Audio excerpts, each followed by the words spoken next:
إن الحمد لله نحمده ونستعينه ونستغفره ونعوذ بالله من شرور أنفسنا ومن سيئات أعمالنا.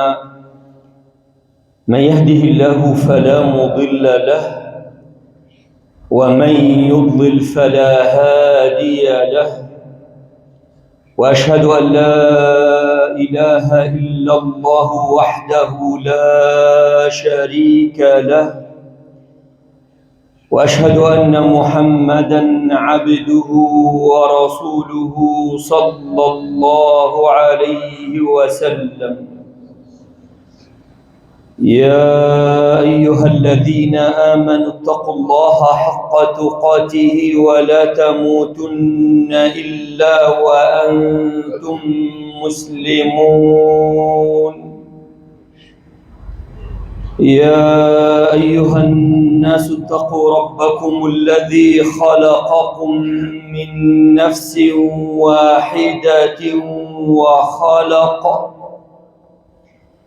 وخلق منها زوجها وبث منهما رجالا كثيرا ونساء، واتقوا الله الذي تساءلون به والأرحام إن الله كان عليكم رقيبا. يا أيها الذين آمنوا اتقوا الله وقولوا قولا سديدا يصلح لكم أعمالكم ويغفر لكم ذنوبكم، ومن يطع الله ورسوله فقد فاز فوزا عظيما. أما بعد، فإن أصدق الحديث كلام الله، وخير الهدي هدي محمد صلى الله عليه وسلم، وشر الأمور محدثاتها، وكل محدثة بدعة، وكل بدعة ضلالة، وكل ضلالة في النار. أما بعد، فقد أخرج الإمام أحمد في المسند، وابن حبان في صحيحه، والترمذي واللفظ له، عن أبي هريرة رضي الله عنه وأرضاه قال: قلنا يا رسول الله، ما لنا نكون عندك.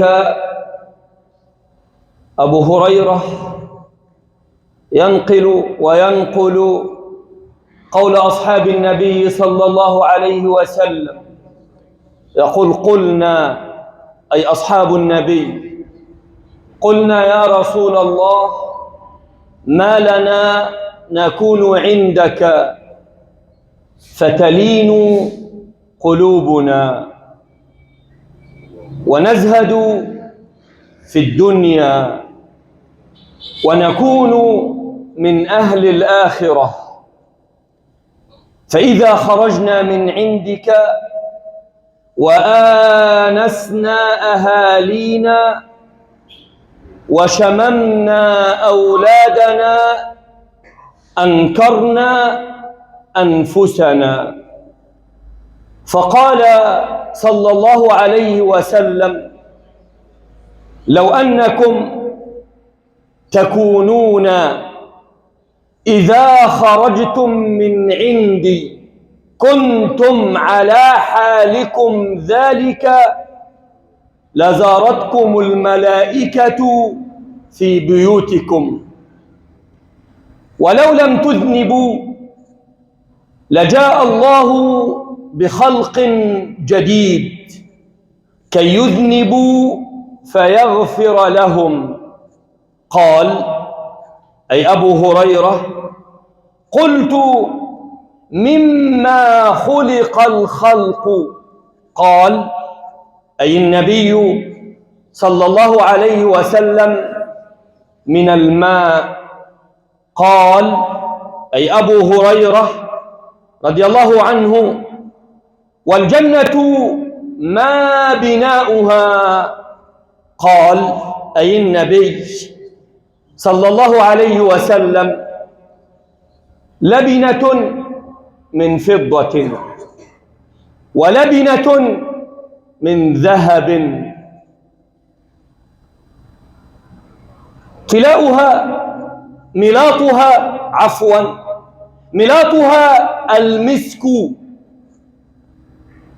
حصباؤها اللؤلؤ والياقوت، تربتها الزعفران، من دخلها ينعم ولا يبأس، يخلد ولا يموت، لا تبلى ثيابها ولا يفنى شبابها. ثم قال صلى الله عليه وسلم: ثلاث لا ترد دعوتهم: الإمام العادل، والصائم حين يفطر، ودعوة المظلوم يجعلها فوق الغمام، وتفتح لها أبواب السماء، ويقول عز وجل: وعزتي لأنصرنك ولو بعد حين. حديث طويل يرويه لنا الصحابي الجليل أبو هريرة رضي الله عنه وأرضاه، ينقل لنا مجلسا من مجالس النبي. اسمع يا رحمك الله وتأمل وتدبر.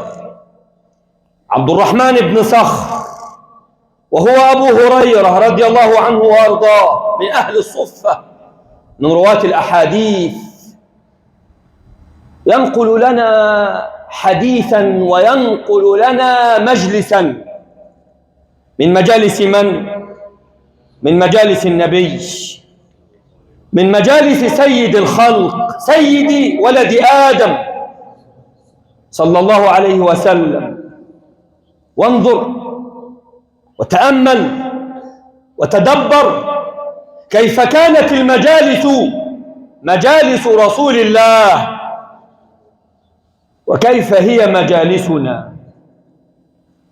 مجالس النبي مجالس تذكير، مجالس وعظ، مجالس نصح، مجالس إرشاد، مجالس تعليم. هكذا مجالس النبي الأمين صلى الله عليه وسلم.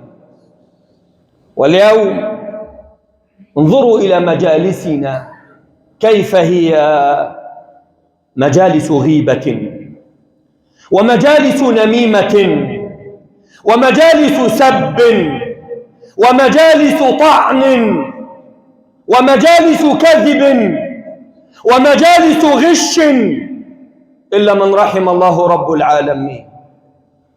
وأما مجالس النبي فهي مجالس نصح، ومجالس إرشاد، ومجالس وعظ، ومجالس تذكير بالله رب العالمين.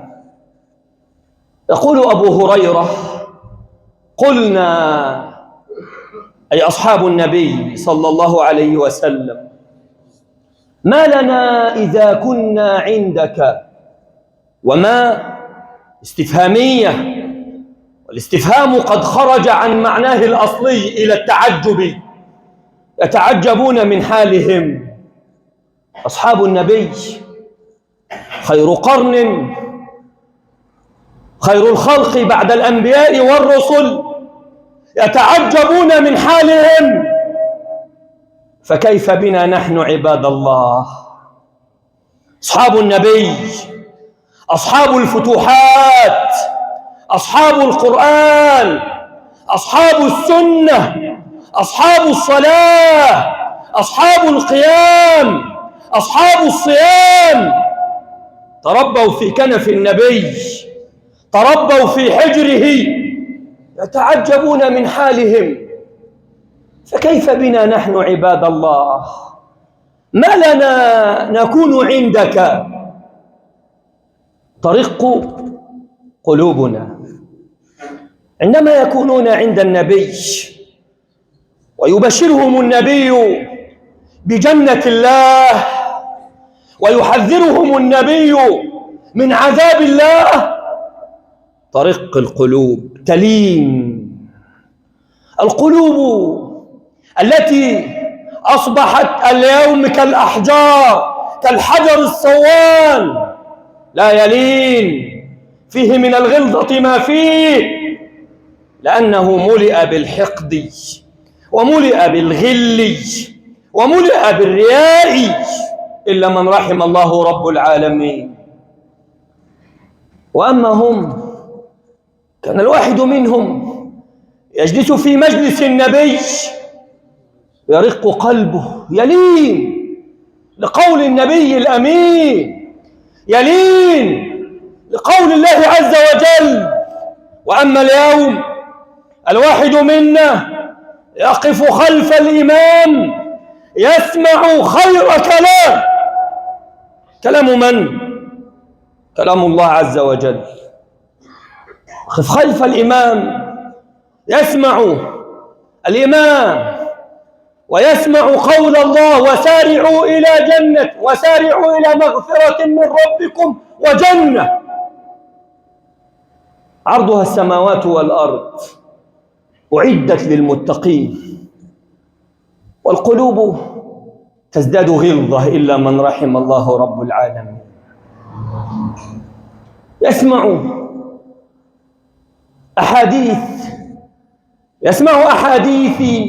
أحاديث رسول الله صلى الله عليه وسلم، ولا يعمل بشيء مما جاء به النبي إلا من رحم الله.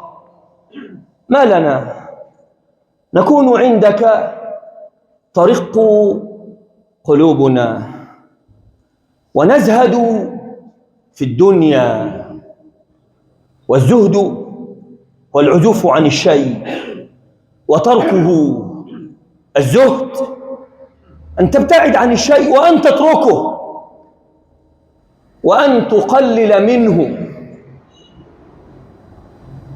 يزهدون في مالها، يزهدون في أرضها، يزهدون في طينها، وإنما تتشوق القلوب إلى ما عند الله عز وجل، إلى علام الغيوب.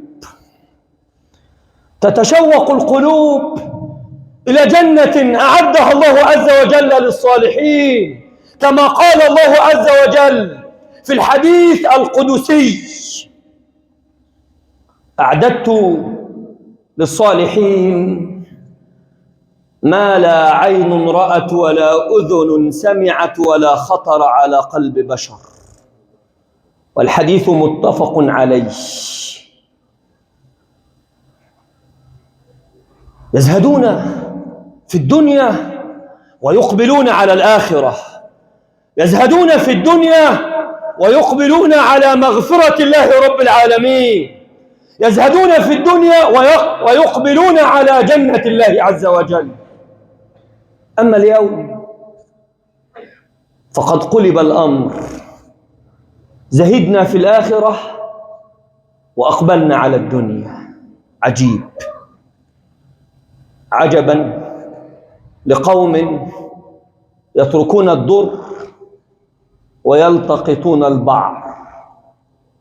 عجب على أناس يتركون اللآلئ، يتركون الياقوت، يتركون المرجان، يتركون بيوتا بنيت كما قال النبي صلى الله عليه وسلم: لبنة من فضة ولبنة من ذهب ملاطها المسك.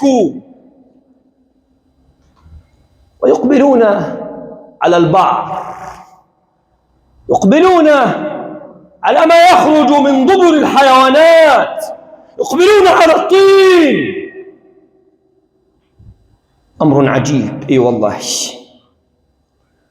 طريق قلوبنا ونزهد في الدنيا ونكون من أهل الآخرة، يكونون من المصلين، من المتصدقين، من المحسنين، من المتقين، من المنيبين، من القائمين، من الساجدين، من الراكعين لله رب العالمين. هؤلاء هم أصحاب النبي، وهذه هي مجالسهم. فأين نحن عباد الله من رسول الله؟ وأين نحن عباد الله من أصحاب رسول الله؟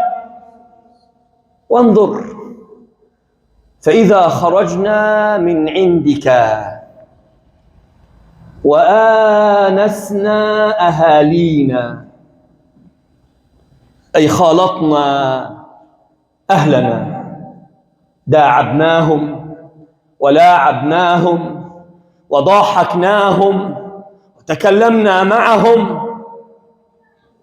واليوم في بيوت الله المسلمون يجتمعون، يسمعون وينصتون لقول واعظ، لقول خطيب، لا يأتي بشيء من كيسه، وإنما يأتي بقال الله، يأتي بقال رسول الله.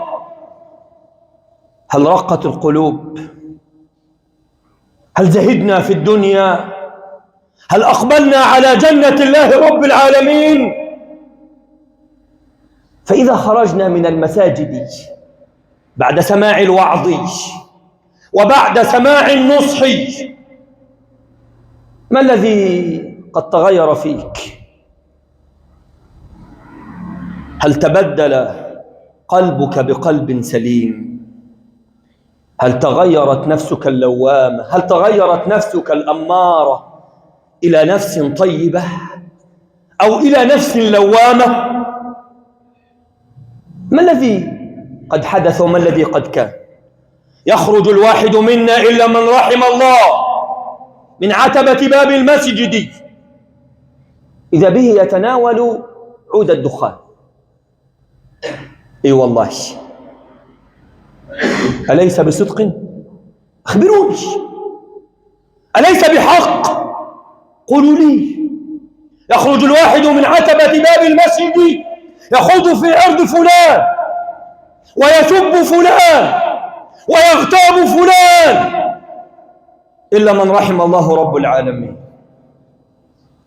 أما هؤلاء قد تبدل حالهم من حال هو حال طاعة إلى حال هو حال طاعة.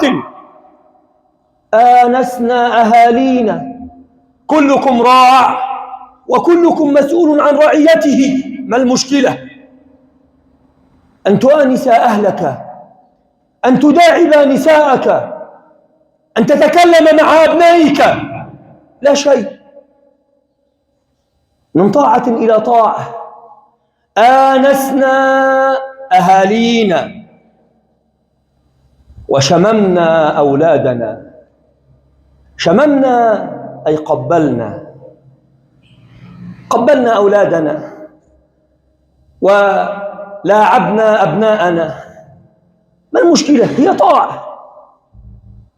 فالابتسامة في وجه أخيك صدقة، حديثك مع أهلك صدقة. خرجوا من طاعة إلى طاعة. يقول أصحاب النبي صلى الله عليه وسلم: فإذا خرجنا من عندك آنسنا أهالينا وشممنا أولادنا أنكرنا أنفسنا. الله أكبر. أنكر فلان فلانا أي ما عرفه. أنكر فلان فلانا ما عرفه. تعرف فلان؟ لا، أنكره. تعرف هذا؟ لا أعرف. أنكرنا أنفسنا. وجدوا أن نفوسهم ليست بنفوسهم التي كانت بين يدي النبي. الله أكبر. طب ونحن إذا خرجنا من بيوت الله رب العالمين ماذا نقول في أنفسنا عباد الله؟ هم خرجوا من طاعة إلى طاعة وأنت خرجت من طاعة إلى معصية، فماذا تفعل؟ هل نفسك هي نفسك؟ هل قلبك هو قلبك؟ هل أنت؟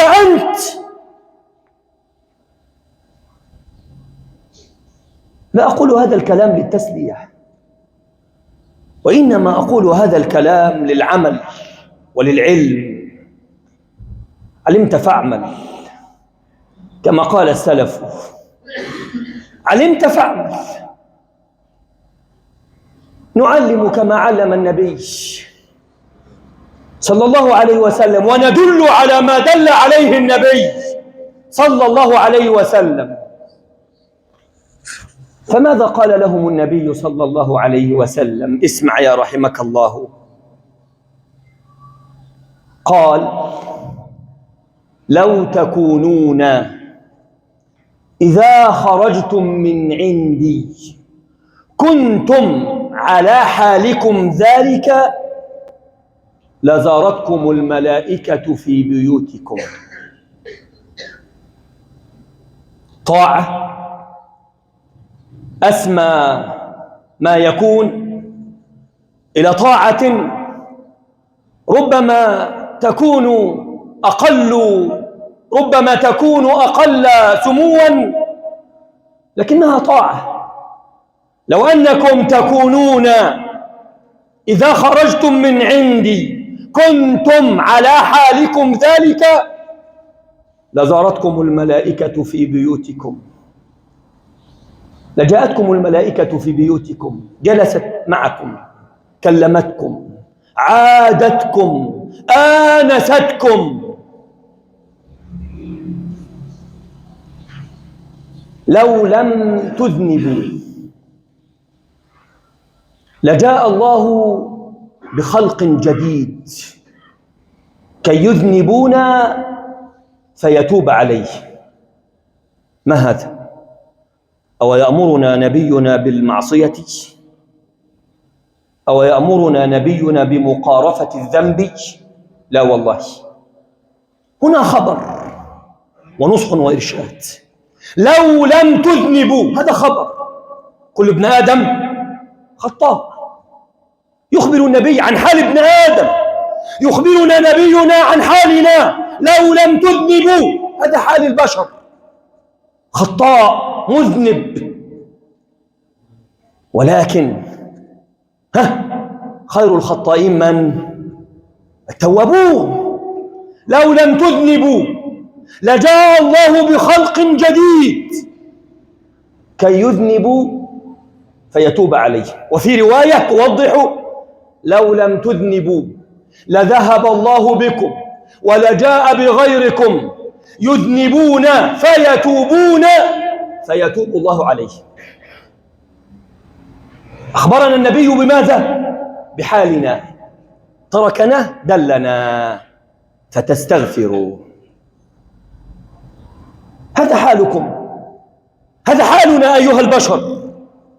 حال ابن آدم أنه خطاء ضعيف، ربما يضعف أمام شهوة، يضعف أمام مال، يأكل مال أخيه، مال أخته، يضعف. لكن ينبغي عليه أن يتوب، ينبغي عليه أن يعود. أكلت في وقت ضعف، كيف أنت الآن بعد أن سمعت كلام النبي العدنان؟ كيف أنت الآن؟ تب، عد، ارجع إلى ربك.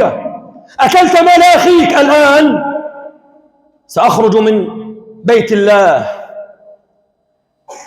إلى بيت أخي اليوم، بعد الساعة سأخرج إليه أرد إليه ماله. هذا الذي ينبغي أن يكون. الواحد منا يضعف أمام الشهوات، ينظر على العراية والعاريات على الشاشات وقت ضعف، ينظر إلى شاشات الهواتف، إلى الراخصات والمومسات والعاريات والفاجرات، وقت ضعف. كيف أنت الآن بعد سماع كلام النبي العدنان؟ كيف أنت الآن وقد بشرك نبيك بالجنان، بجنة الله رب العالمين، لبنة من فضة ولبنة من ذهب ملاطها المسك. كيف أنت؟ هل ستخرج ثانية إلى شاشات التلفاز؟ هل ستخرج ثانية إلى شاشات الهواتف؟ هل ستمحو ما حملت على هاتفك من تلك الأفلام التي فيها الزنا وفيها الفجور وفيها الخنا وفيها معازف الشياطين؟ ماذا ستصنع عبد الله؟ قل لي بالله عليك. أمر، حال أخبرنا به النبي: لو لم تذنبوا لجاء الله بخلق جديد كي يذنبوا فيتوب عليهم. ليس بيننا من هو معصوم، كلنا أصحاب ذنب وكلنا أصحاب معصية، ولكن أين نحن من التوبة؟ أين نحن من الأوبة؟ أين نحن من الرجوع؟ أين نحن من إيقاظ الضمير؟ أين نحن من النبي صلى الله عليه وسلم؟ وأين نحن من أصحاب النبي صلى الله عليه وسلم؟ أقول قولي هذا وأستغفر الله العظيم لي ولكم.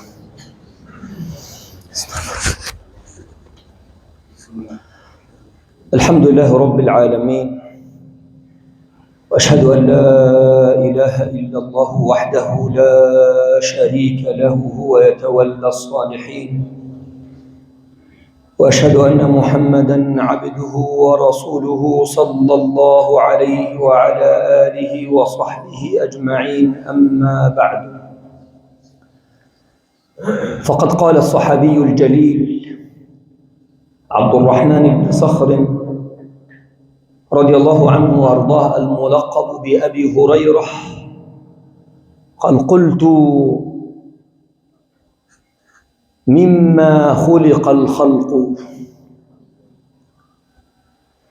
الواحد منا إذا من الله عز وجل عليه وجلس في مجلس عالم فعليه أن يتعلم، ولا بأس أن يسأل، لأن من أفضل أساليب التعليم السؤال والجواب. الإنسان منا يفتقر إلى العلم، هذا لا شك فيه، فإذا من الله عز وجل عليه بعالم عليه أن ينهل من بئره، وعليه أن يشرب مما عنده من العلم. وهذا الصحابي لما جلس في مجلس النبي سأل ليتعلم مما خلق الخلق، فقال النبي: من الماء. فآدم عليه السلام خلق من الطين، والطين تراب مخلوط بماء، وكذلك الذرية بنو آدم خلقت من ماء نطفة. قال أي أبو هريرة رضي الله عنه وأرضاه، قال: الجنة ما بناؤها. اسمع أيها الموحد، اسمع أيها المسلم، اسمعوا يا أمة النبي إلى الجنة التي أعدها الله عز وجل لكم، إلى الجنة التي أعدها الله للمتقين، إلى الجنة التي أعدها الله للمسلمين، إلى الجنة التي أعدها الله للموحدين، للصادقين، للمجاهدين، للمتبعين لسيد العالمين محمد صلى الله عليه وسلم. اسمع، قال النبي: الجنة لبنة من فضة، ولبنة من ذهب، واللبنة هي القالب مستطيلا كان أو مربعا، لبنة من فضة ولبنة من ذهب. ماذا تريد؟ تريد بيتا من الأحجار، بيتا من الطين، بيتا من الأسمنت، بيتا من الزجاج، وتترك بيتا عند الله لبنة من فضة ولبنة من ذهب. والله إن الشاب لا يستطيع أن يتحصل اليوم على 100 جرام، يزهد في جنة جدرانها من الذهب والفضة، ويتشبث ويتمسك بدنيا قال فيها النبي: والدنيا ملعونة، ملعون ما فيها إلا ذكر الله ومن والاه وعالما ومتعلما، فاختر لك ما يحلو يا صاح. لبنة من فضة ولبنة من ذهب ملاطها المسك. تعرفون الملاط؟ الملاط هو مادة البناء، تراب مخلوط بطين في البيوت المبنية من الطين أو من الأسمنت. مادة البناء التي بين القوالب في الجدران من المسك. ما أجمل ريح المسك. هذه جنة ربكم ملاطها من المسك حصباؤها من اللؤلؤ والياقوت. الحصى الذي ملقا في طرق الناس، الذي يعثر فيه الناس في دنيا الله، في جنة الله، من اللؤلؤ والياقوت. الله أكبر. أيتها القلوب، أيتها القلوب الغافلة، استيقظوا، قوموا من سباتكم، قوموا من نومكم، هلموا إلى جنة ربكم. من يدخلها، اسمع إلى قول النبي صلى الله عليه وسلم: هذه الجنة على هذا الوصف حصباؤها من اللؤلؤ والياقوت، وأرضها من الزعفران، وهو نبات ذات أزهار حمراء مائلة إلى الصفرة، ريحها طيب. هذه أرض الجنة، هذه تربة الجنة. من يدخلها، من يدخل الجنة ينعم ولا يبأس، لا يلقى إلا نعيم، لا يلقى بؤس، لا يلقى مرض، لا يلقى تعب، لا يلقى نصب. سحب البساط ومر الوقت. صلى الله عز وجل أن يجعلنا ممن يسمعون القول فيتبعون أحسنه. اللهم اهدنا فيمن هديت، وعافنا فيمن عافيت، وتولنا فيمن توليت، وبارك اللهم لنا فيما أعطيت، وقنا واصرف عنا يا ربنا شر ما قضيت. وصلى اللهم على نبينا محمد صلى الله عليه وعلى آله وصحبه وسلم. وقوموا إلى صلاتكم يرحمكم الله.